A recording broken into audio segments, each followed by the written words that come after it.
Good afternoon, students. I am Neeta Sharma from Lyall Public School, Bikaner, your Hindi teacher. आज हम कक्षा 8वीं हिंदी द्वितीय व्याकरण एवं रचना का पाठ 32 अलंकार पढ़ने जा रहे हैं। अलंकार क्या होता है?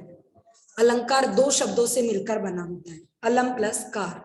अलम का मतलब होता है शोभा या सुंदरता, कार यानी करने वाला, यानी जो शोभा करता है वो क्या कहलाता है? अलंकार कहलाता है। अपनी पिछली क्लास में हमने इसका इंट्रोडक्शन पढ़ा था, आज हम थोड़ा सा इसको विस्तृत रूप में जानेंगे। अलंकार का अर्थ है आभूषण। काव्य के आभूषण अर्थात सुंदरता बढ़ाने वाले गुण अलंकार कहलाते हैं। अलंकारों से काव्य मनोहारी बन जाता है। जिस प्रकार एक स्त्री को हम गहनों से सुसज्जित कर देते हैं तो उसकी सुंदरता बहुत ज्यादा बढ़ जाती है, ठीक उसी प्रकार काव्य यानी कविता को हम ऐसे शब्दों से सुसज्जित कर दे जिससे काव्य है वो सुंदर लगने लग जाए, तो ऐसे शब्द क्या कहलाते हैं? अलंकार कहलाते हैं। काव्य में शब्द और अर्थ दोनों का अपना महत्व है। कहीं शब्द प्रयोग के कारण काव्य में सौंदर्य उत्पन्न होता है तो कहीं अर्थ के आधार पर। तो देखिए, मैंने कल आपको बताया था कि अलंकार के हम 3 भेद मानेंगे, शब्दालंकार, अर्थालंकार और उभयालंकार। शब्दालंकार में वे अलंकार आते हैं जिनमें शब्द पढ़ते ही चमत्कार उत्पन्न होता है, इन्हें अच्छा लगता है। और अर्थ वाले अलंकार वो कहलाते हैं जहां पे हमने वाक्य को पढ़ा, कविता की पंक्ति को पढ़ा, लेकिन जब हमने उसका अर्थ ग्रहण किया तो अर्थ हमें ज्यादा अच्छा लगा, वहां पर आपके अर्थालंकार होता है। और उभयालंकार में दोनों चीजें आती हैं, ठीक है। जैसे देखिए, नारी बिच सारी है कि सारी बिच नारी है, नारी ही की सारी है कि सारी ही की नारी है। अब हमने इसको पढ़ा तो भी हमें अच्छा लगा और जब हम इसका अर्थ सुनेंगे तो भी हमें अच्छा लगा, तो ये किस में आएगा? अपने उभयालंकार में, ठीक है। तो आइए सबसे पहले हम देखते हैं अनुप्रास अलंकार। अनुप्रास अलंकार यहाँ पर हमें देखिए अलंकार के भेद के अकॉर्डिंग हमें नहीं दिए गए हैं, बस कुछ एक अभ्यास के लिए हमें कुछ एक उदाहरण दिए गए हैं। यहाँ पर है हमें हमारा सबसे पहला अनुप्रास अलंकार। तो अनुप्रास अलंकार वह अलंकार होता है जहां व्यंजनों की आवृत्ति के कारण काव्य में चमत्कार उत्पन्न होता है।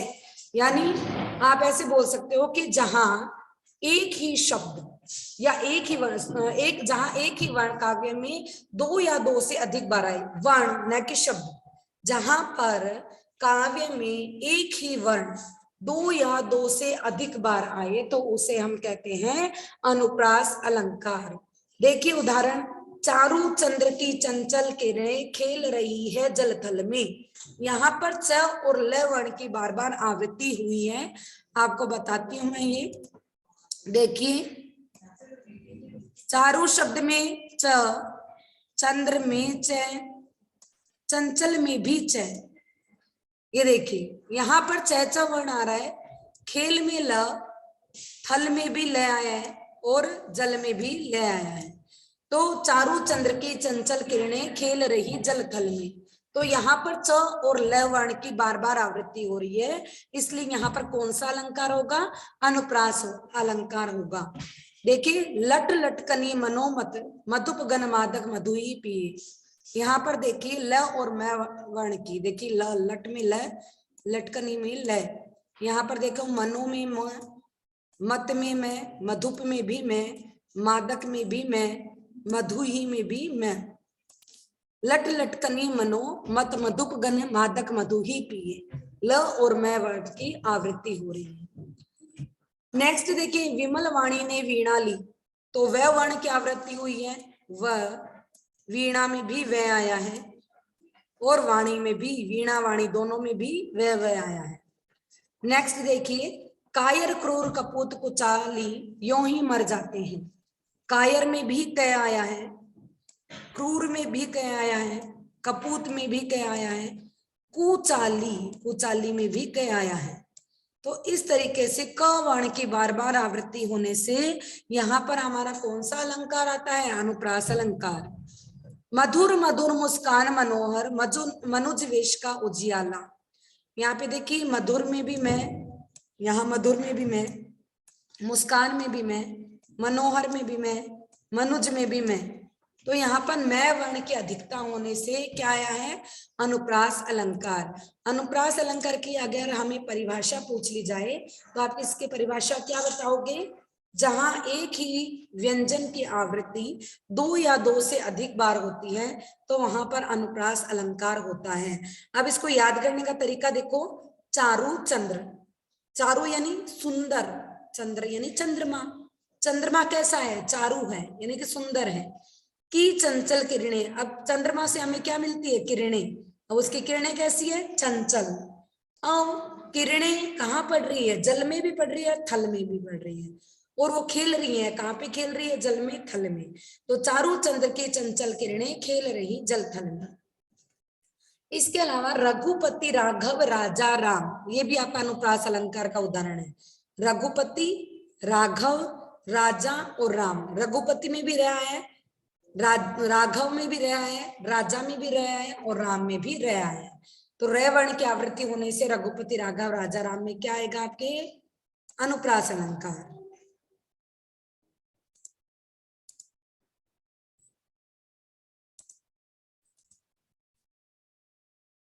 देखिए अनुप्रास अलंकार में हमारे सिर्फ वर्ण की आवृत्ति थी, लेकिन अब पढ़ते हैं हम यमक अलंकार, जहां एक शब्द और वर्ण में फर्क समझना। अनुप्रास अलंकार में सिर्फ वर्ण की आवृत्ति होगी, और यमक अलंकार में जहां एक शब्द बार बार आए किंतु उसका अर्थ बदल जाए, यानी बार बार आए लेकिन हर बार उसका अर्थ अलग अलग हो, वहां पर यमक अलंकार होता है। जैसे काली घटा का घमंड घटा, काली घटा, तो फर्स्ट जो घटा शब्द है वो क्या है, बादलों की घटा है, और का घमंड घट गया, घमंड घटना यानी कम होना, तो एक घटा का अर्थ है बादल, बादल के जो जमघट है वो, और दूसरी घटा का अर्थ है कम होना। तो यहाँ पर यमक अलंकार में अपने दो बार घटा घटा शब्द आया और दोनों बार उसका अर्थ भिन्न भिन्न निकला। नेक्स्ट देखिए, कनक कनकते सोगुनी मादकता अधिकाय, वा खाए बोराए जग वा खाए बोराए। कनक कनक, अब यहाँ पर एक कनक का मतलब होता है सोना, और एक कनक का अर्थ होता है धतूरा, धतूरा यानी मादक पदार्थ, नशीला पदार्थ। तो कनक कनकते सोगुनी, सोने से ज्यादा, धतूरे से ज्यादा मादकता किसमें है, सोने में। सौ गुनी मादकता, यानी 100 गुनी मादकता किसके अंदर है, बताइए, सोने के अंदर। तो धतूरे से भी ज्यादा 100 गुनी मादकता सोने के अंदर है। वाह खाए बोराए जग, उसको तो खाने से, बोराए का मतलब पागल हो जाना, उसको तो खाने से व्यक्ति पागल हो जाता है, या पाए बोराए, लेकिन इसको तो सिर्फ प्राप्त करने से ही व्यक्ति पगला जाता है। किसको प्राप्त करने से, धन को, संपत्ति को प्राप्त करने से। ये मादक पदार्थ को तो सिर्फ खाने से, खाया है तब वो पागल हुआ है, लेकिन धन को तो सिर्फ प्राप्त करते ही व्यक्ति है वो नशे के कारण मस्त हो जाता है, पागल हो जाता है। माला फेरत जुग बया, गया न मन का फेर, कर का मन का छाड़ी के मन का फेर। अब इसमें देखिए मन का और मन का, और बार बार मन का शब्द आ रहा है, लेकिन हर बार मन का शब्द का अलग मतलब है। देखिए माला फेरत जुग भया, माला फेरते मुझे कितने जुग हो गए, जुग भया यानी जुग बीत चुके हैं। गया न मन का फेर, लेकिन मेरे मन का जो मेल है वो अभी तक नहीं गया है। कर का मन का डारी के, कर का मन का डारी के यानी मन की जो बातें हैं उनको डाल दो, छोड़ दो। मन का फेर, तो फिर तुम्हें एक माला का एक एक मन का फेरना, कहने एक मन का शब्द का अर्थ है मन का मेल, और एक मन का शब्द है माला के जो मणियां होते हैं ना, मोती, उनको मन का बोला गया है। नेक्स्ट देखिए, तीन बैर खाती थी वे तीन बैर खाती है, इसी के साथ एक और है, नगन जड़ाती थी वे नगन जड़ाती है। यहाँ पर भूषण कवि की रचना है कि जब शिवाजी के ऊपर उनके शत्रुओं ने आक्रमण किया था, तो शिवाजी कुछ समय के लिए उन्होंने अपना राज्य छोड़कर वो जंगलों में भी रहे थे। तो उस समय का यहाँ पर वर्णन है कि उन्होंने तंबुओं के अंदर, शिविर के अंदर रहे थे। तो उस समय का यहाँ वर्णन है कि उनकी आर्थिक स्थिति इतनी कमजोर हो जाती है कि उनकी जो रानियां, ऐसा समय होता है कि उनकी जो रानियां होती है पहले तीन बैर खाती थी, यानी 3 समय भोजन करती थी। 3 बैर यानी 3 समय, तो वो 3 समय भोजन करती थी। लेकिन वे 3 बैर खाती है। अब ऐसा समय आ गया, उनकी स्थिति इतनी खराब हो चुकी है कि वो सिर्फ 3 बैर ही खाकर अपना गुजारा कर रही है। 3 बैर यानी 3 फल, खाने वाले फल होते हैं बैर, तो वो 3 फल खाकर ही अपना गुजारा कर रही है। नगन जड़ाती थी, वो नगन जड़ाती है। पहले उनके जो बाल होते थे उनमें सखियां हैं या उनकी दासियां हैं, वो उनके बालों में नग न जड़ाती थी, नग जड़ाती थी, उनके बालों में नग डालती थी। अब वो नग न जड़ाती है। अब उनकी स्थिति ये है कि वो दिन रात है, वो तारे गिन गिन के अपना समय व्यतीत करती है। तो ये है आपका उपमा अलंकार, ये यमक अलंकार। नेक्स्ट है अपने उपमा अलंकार। उपमा अलंकार जब किसी वस्तु या व्यक्ति की विशेषता दर्शाने के लिए उसकी समानता उसी गुण के कारण प्रसिद्ध किसी अन्य वस्तु या व्यक्ति से की जाए, वहां उपमा अलंकार होता है। जैसे देखिए, सीता का मुख चंद्रमा के समान सुंदर है। तो अपने को सबको पता है कि चंद्रमा है वो सुंदर होता है, तो सीता के मुख की उपमा हमने किससे की है? चंद्रमा के समान। तो किसी व्यक्ति या वस्तु की विशेषता हम उसी गुण के कारण, सेम गुण के कारण जो प्रसिद्ध व्यक्ति या वस्तु होता है उससे उसकी उपमा करते हैं, तो वहां पर हमारा उपमा अलंकार होता है। देखिए, वह टूटे तरु की छुटी लतासी दीन, जैसे टूटा तरु, तरु यानी क्या होता है? वृक्ष की छुटी लतासी दीन, यानी दीन यानी वह इतनी दुखियारी है, ऐसे लगता है जैसे तरु, तरु यानी वृक्ष की कोई लता है वो टूट चुकी है। वृक्ष की लता, वृक्ष है वो, उससे टूटकर जब डाली अलग होती है तो वह काफी दयनीय सी लगती है। ठीक उसी प्रकार वह भी दीनहीन स्थिति में है।